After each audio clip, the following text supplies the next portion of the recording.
नमस्कार. श्री स्वामी समर्थ. स्वामी 24 या आपल्या सगळ्यांच्या हक्काच्या चॅनलमध्ये पुन्हा एकदा आपल्या सगळ्यांचं हार्दिक स्वागत. आणि मी प्रशांत पाटील आपल्यासाठी आज एक पुन्हा खास असा टॉपिक घेऊन आलेलो आहे. टॉपिक फार मोठा नाही आहे पण महत्त्वाचा आहे. बघा, आपण रोज आपल्या स्वामींच्या सेवेमध्ये ज्या सकाळ संध्याकाळ आपण जी आरती म्हणत असतो किंवा ज्या आरत्या आपण घेत असतो आपल्या घरी देवघरामध्ये नित्य आरत्यांमध्ये, तर बघा, नित्य आपण आरत्या तर घेत असतो, परंतु या आरत्यांसोबत आणखीन एक गोष्ट आपल्याला स्वामी सेवेमध्ये ॲड करावी लागते. आणि ती गोष्ट जर ॲड केली तर आपल्या नित्य आरत्यांचा फार सुंदर परिणाम येतो. आणि विशेष म्हणजे आपलं आरत्यांनंतर आपलं जे मन आहे ते खूप प्रसन्न होतं आणि खूप प्रसन्न वाटतं. आणि निश्चितच तुम्हाला ही छोटीशी गोष्ट ॲड केल्यानंतर आरत्यांमध्ये तुमच्या खूप मोठा तुम्हाला परिणाम जाणवणार आहे. आणि आरत्यांचा जो परिणाम व्हायचा आहे तर तो अतिशय लवकर साध्य होतो. तर ही छोटीशी गोष्ट म्हणजे बघा, जसं आता दिंडोरी प्रणित मार्गामध्ये आपण 3 आरती घेत असतो, त्रिकाळ आपण आरती घेत असतो. पहिली आरती आपली सकाळी सुरू होते स्वामींची 8 वाजता. 8 वाजता पहिली आपली आरती असते. त्यानंतर आपली 10:30 वाजता नैवेद्य आरती होत असते आणि सायंकाळी आपली 6 वाजता मग सायंकाळची आरती होत असते. तर या आरत्यांचा क्रम साधारण आपल्या मार्गात असा असतो. स्वामी मार्गामध्ये आधी आपण गणपतीची आरती घेत असतो, ओवाळू आरती, श्री गणपती ओंकारा, ठीक आहे. त्यानंतर आपण स्वामींची आरती घेत असतो. सकाळी एक आहे आणि सायंकाळी एक वेगळी आहे, ठीक आहे.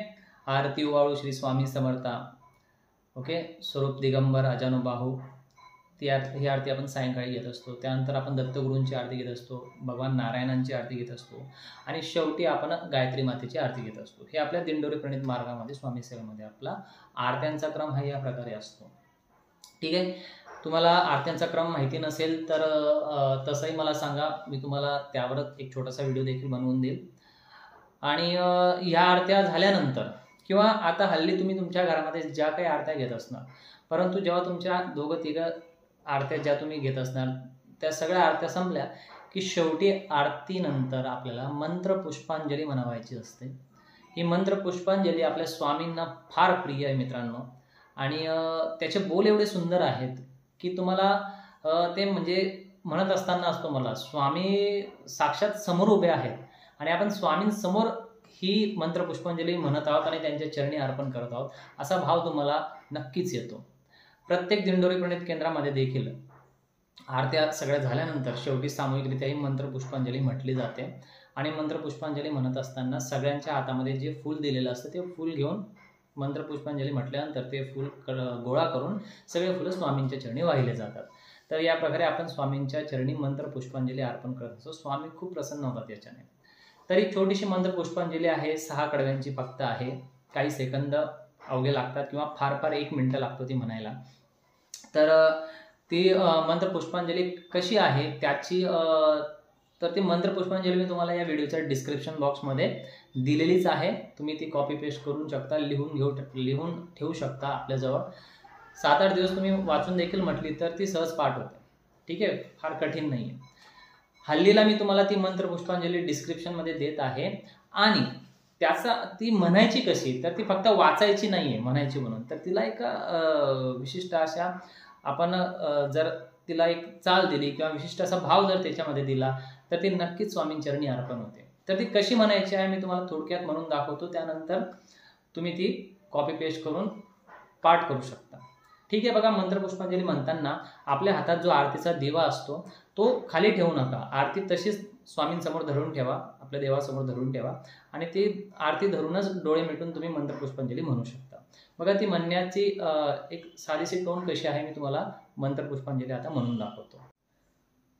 पूर्ण ब्रह्मा सनातना विभुवरा निर्गुण सर्वेश्वरा ओंकारकारा परात्परा गुरो आम्हा तुझा आसरा मूलाधार जगतप्रभू तुझी लीला न जाणे कुणी देवा विघ्न हरी आम्हावरी करी आडो न माया गुणी आनंद कंद विमला ज्ञान स्वरूपा साक्षी सदैव हृदयस्थ ही माय बापा स्वामी समर्थ गुरु तू हरि सर्वतापा दावी स्वरूप मज लावणी ज्ञानदीपा धर्मग्लानी कराल काल कलिहा शास्तानुरेयामहि तत्वांचा लवमागमूसन दिसे धुंडूनि सत्वातहि भक्ता न्याय प्रमत्त दंड करण्या येई विजय दत्तः होई लीन अनन्य भावे चरणी वंदी सदादासः विधि हरिहर हे एक रूपे मिळाले परम गुरु स्वरूपे देखता नेत्र धाले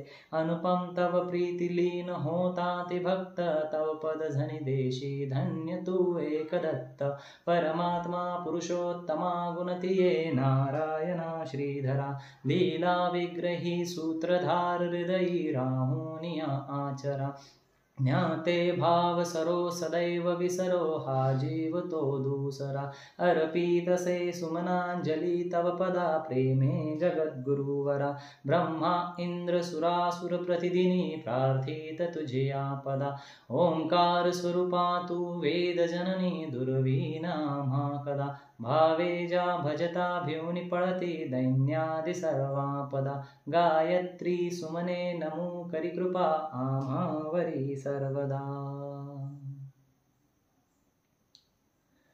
तर बघा, अशा प्रकारे आपल्याला ही सुंदरशी मंत्रपुष्पांजली आरत्यांनंतर स्वामींचरणी अर्पण करायची आहे आणि या मंत्रपुष्पांजलीनंतर आपण स्वामींचरणी स्वामींचा जयघोष देखील करतो आणि त्यानंतर आपण आरतीची समाप्ती करत असतो।